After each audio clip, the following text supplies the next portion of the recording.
हरे कृष्णा, राधे राधे। सभी भक्तों को सादर प्रणाम।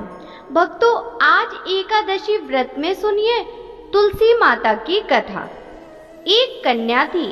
जब वह थोड़ी बड़ी हुई और उसको समझ आने लगी, तभी से वह तुलसी माता जी की पूजन करने लगी। उसके प्रतिदिन का नियम था कि तुलसी माता जी का पूजन करने के बाद ही वह खाना खाती थी। जब वह कन्या शादी के लायक हुई, तब उसके माता पिता ने उसकी शादी करवा दी। कन्या को उसके माता पिता ने दहेज में भी एक तुलसी का गमला दिया। ससुराल में वह प्रतिदिन सवेरे उठते ही पूजा करती, फिर उसके बाद ही खाना खाने बैठती थी। उसकी 2 जेठानियां थीं। दोनों उसका बहुत मजाक उड़ाया करती थी कि बड़ी नियम धर्म वाली बनती है। उन दोनों को उससे बहुत ईर्ष्या होती थी, इसलिए वे दोनों तुलसी जी का गमला छुपा देती। वह कन्या बड़ी मुश्किल से गमला ढूंढ कर लाती, अच्छे से पूजा करती और फिर खाना खाती।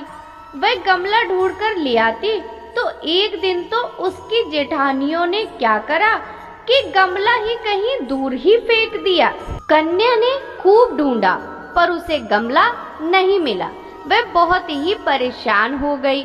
उस दिन तो उसने खाना भी नहीं खाया। उसका नियम जो था, उस कन्या की सच्ची भक्ति देखकर तुलसी माता उससे बहुत प्रसन्न हो गई और उसके कमले में तुलसी माता का गमला प्रकट हो गया। अगले दिन सुबह वह जब उठी तो क्या देखती है कि उसके खाट के चारों कोनों पर तुलसी माता का गमला आ गया है। यह देखकर तो वह बहुत प्रसन्न हो गई कि अब मेरी तुलसी माता को कोई चुरा नहीं सकेगा। पूजन करने के लिए कहीं भी नहीं जाना पड़ेगा और कोई मेरी तुलसी माता को फेंकेगा भी नहीं। वह तो जल्दी से उठकर स्नान करती और तुलसी माता की पूजन कर लेती। जब वह खाना खाने बैठी तो उसकी जेठानियां मजाक करने लगी कि लो देवरानी का नियम धर्म पूरा हो गया। उससे पूछती कि तुलसी जी की पूजा कर ली क्या? देवरानी धीरे से बोलती है कि हाँ कर ली। जेठानियां बोलती हैं, कहाँ से कर ली पूजा?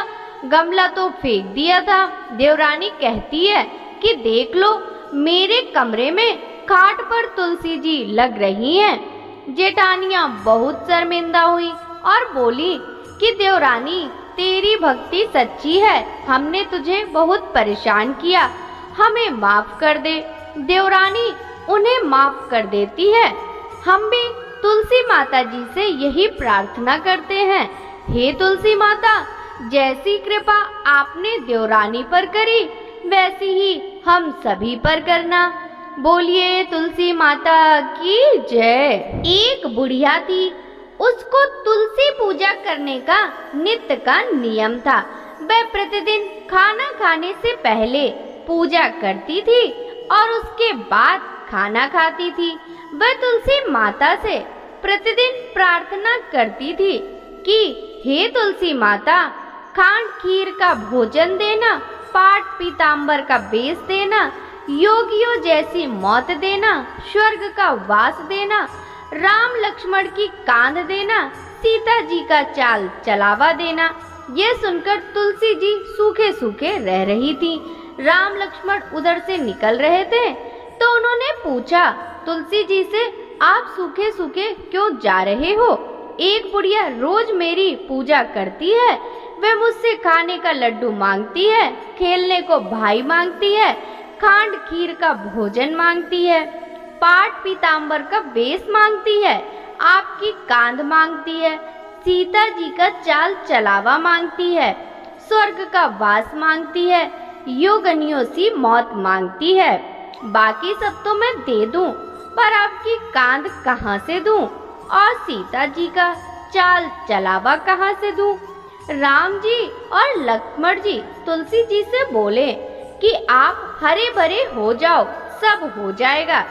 कुछ दिनों बाद बुढ़िया मर गई। लोग इकट्ठे होने लगे क्योंकि बुढ़िया को ले जाने के लिए उसको तैयार करके उठाने लगे तो वह इतनी भारी हो गई कि उसको लोग उठा ही नहीं पाए, उसको हिला भी नहीं पा रहे थे।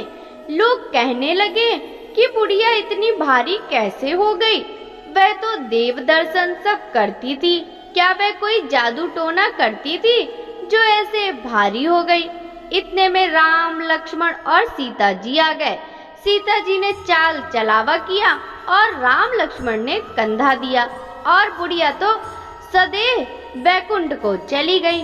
हम भी तुलसी माता जी से ये प्रार्थना करते हैं कि हे तुलसी महारानी, जैसी सद्गति उस बूढ़ी माता को दी वैसी सद्गति सबको देना।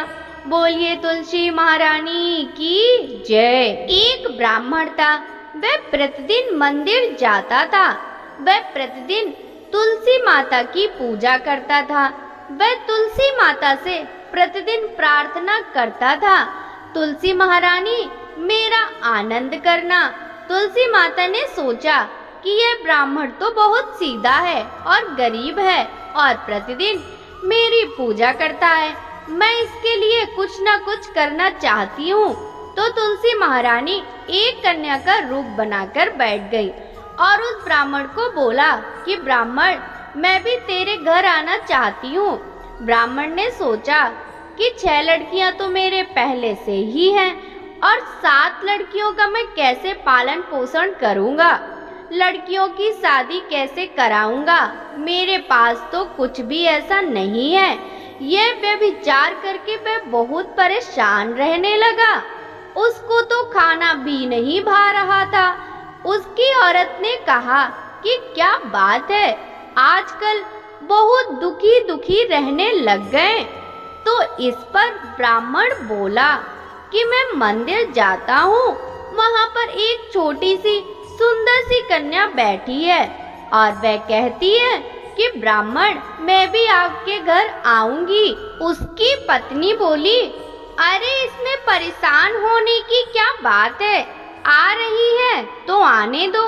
ब्राह्मण बोला कि पहले से अपने 6 लड़कियां तो है ही, उनकी भी अपने को शादी भी करवानी है।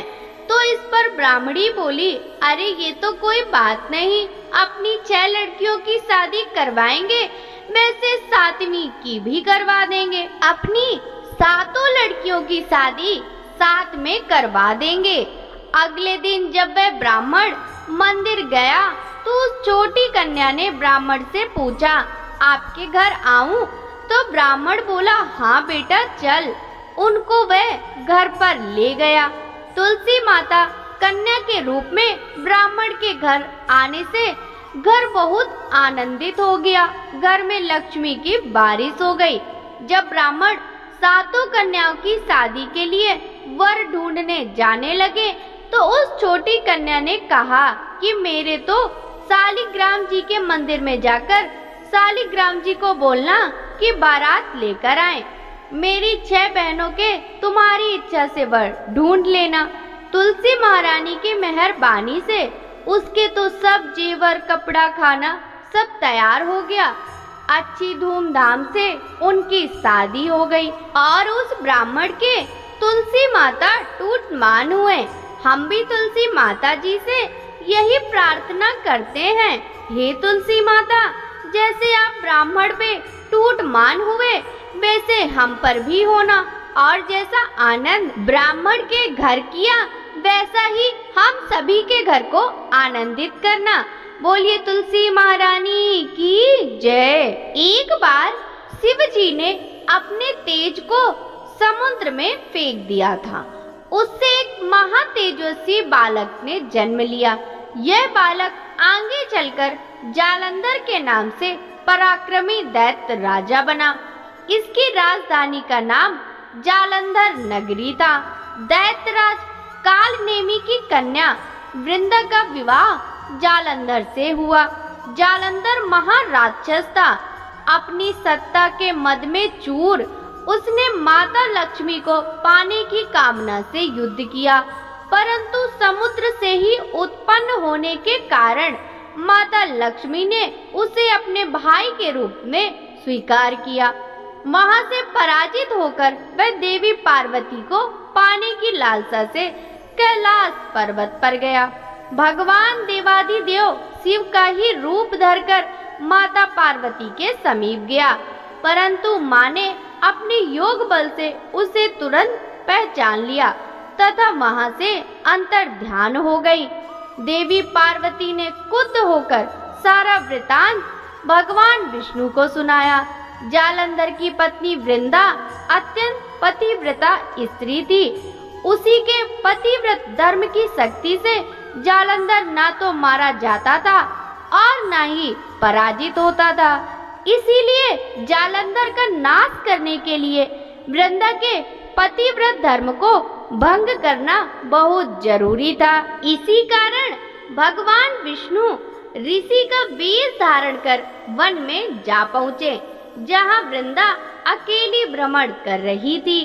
भगवान के साथ दो मायावी राक्षस भी थे, जिन्हें देखकर वृंदा भयभीत हो गई। ऋषि ने वृंदा के सामने पल में दोनों को भस्म कर दिया।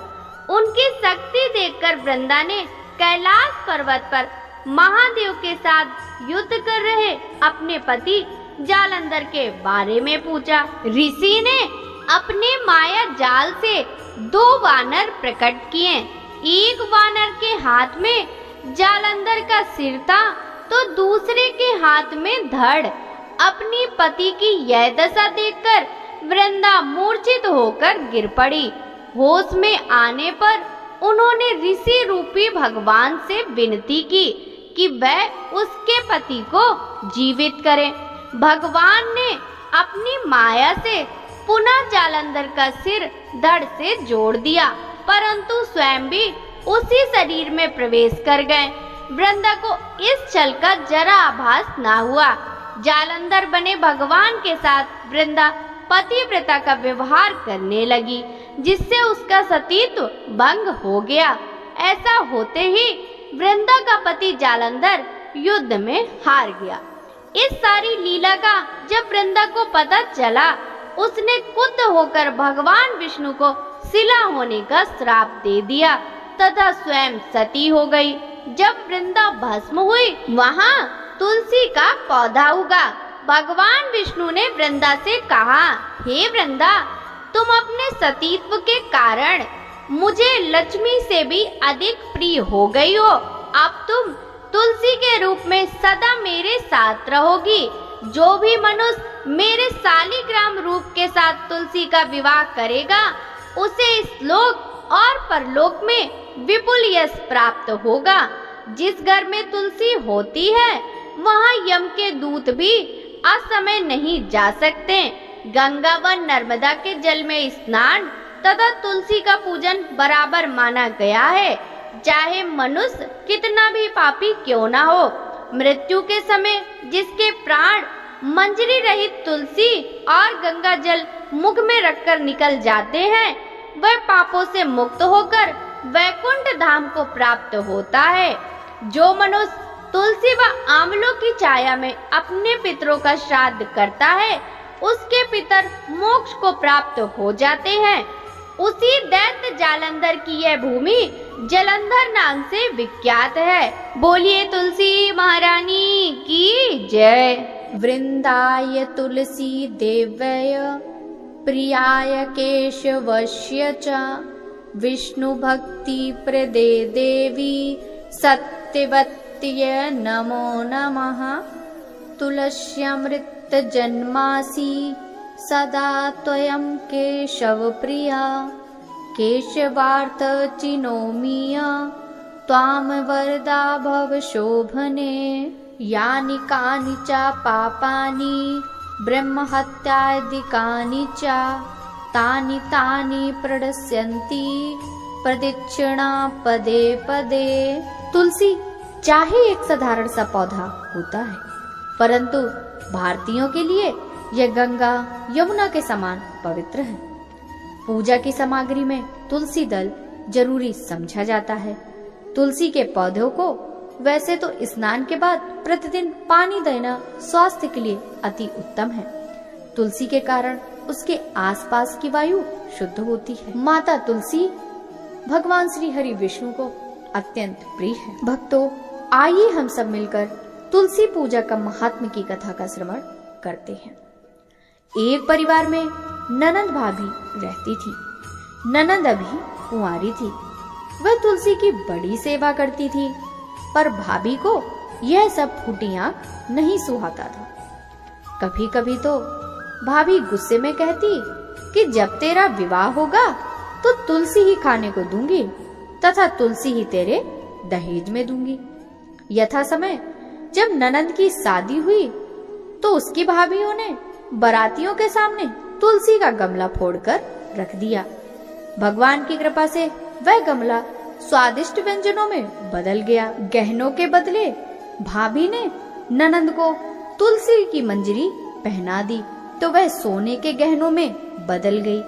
वस्त्रों के स्थान पर तुलसी का जनेऊ रख दिया तो वह रेशमी वस्त्रों में बदल गया। चारों तरफ ससुराल में उसके दहेज आदि के बारे में बहुत बड़ाई हुई। उसकी भाभी की एक लड़की थी।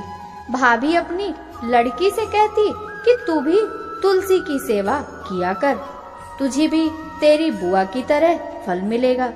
पर लड़की का मन तुलसी की सेवा में नहीं लगता था।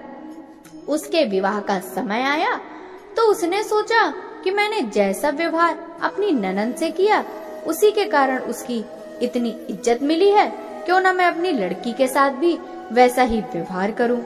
उसने तुलसी का गमला तोड़कर बारातियों के सामने रखा, मंजरी के गहने पहनाए तथा वस्त्रों के स्थान पर जनेऊ रखा। परंतु इस बार मिट्टी ही मिट्टी रहा। मंजरी व पत्ते भी अपने पूर्व रूप में ही रहे तथा जनेऊ जनेऊ ही रह गया। सभी भाभी की बुराई करने लगे। ससुराल में भी सभी लड़की की बुराई ही कर रहे थे। भाभी ननंद को कभी घर नहीं बुलाती थी। भाई ने सोचा मैं ही बहन से मिलाऊं। उसने अपनी इच्छा अपनी पत्नी को बताई तथा सौगात ले जाने के लिए कुछ मांगा तो भाभी ने थैले में ज्वार भरकर कहा, और तो कुछ नहीं, यही ले जाओ। वह दुखी मन से चल दिया। बहन के नगर के समीप पहुंचकर एक गौशाला में गांव के सामने उसने ज्वार का थैला उलट दिया तो गोपालक ने कहा कि सोना मोती गाय के आगे क्यों डाल रहे हो। उसने उससे सारी बात बता दी तथा सोना मोती लेकर प्रसन्न मन से बहन के घर गया। बहन बड़ी प्रसन्न हुई। जैसे प्रसन्नता बहन को मिली वैसे सबको मिली। बोलिए वृंदा देवी की जय, तुलसी महारानी की जय। तुलसी महारानी नमो नमो, हरि की पटरानी नमो नमो। धन तुलसी पूरन है तप कीनो, शालिग्राम बनी पटरानी। तुलसी महारानी नमो नमो, हरि की पटरानी नमो नमो। जाके पत्र मंजर है कोमल, श्रीपति कमल चरण लपटानी। तुलसी महारानी नमो नमो, हरि की पटरानी नमो नमो। धूप दीप नैवेद्य आरती, पुष्पन की बरसा बरसानी। तुलसी महारानी नमो नमो, हरि की पटरानी नमो नमो। 56 भोग 36 व्यंजन, बिन तुलसी हरि एक न मानी। तुलसी महारानी नमो नमो, हरि की पटरानी नमो नमो। सब सुख मैया तेरो यस गावे, भक्ति दान दी जय महारानी। तुलसी महारानी नमो नमो, हरि की पटरानी नमो नमो। नमो नमो तुलसी महारानी, नमो नमो तुलसी महारानी। जय जय तुलसी माता, जय जय तुलसी माता, सब जग की सुखदाता वरदाता। जय जय तुलसी माता, जय जय तुलसी माता। सब योगों के ऊपर सब रोगों के ऊपर रुझ से रक्षा करके बहुत्राता। जय जय तुलसी माता, जय तुलसी माता। बटुपुत्री हे श्यामा, सुरबल्ली हे ग्रामा, जय तुलसी माता, जय जय तुलसी माता। विष्णु प्रिय जो तुमको सेवे, सो नर तर जाता, जय तुलसी माता, जय तुलसी माता।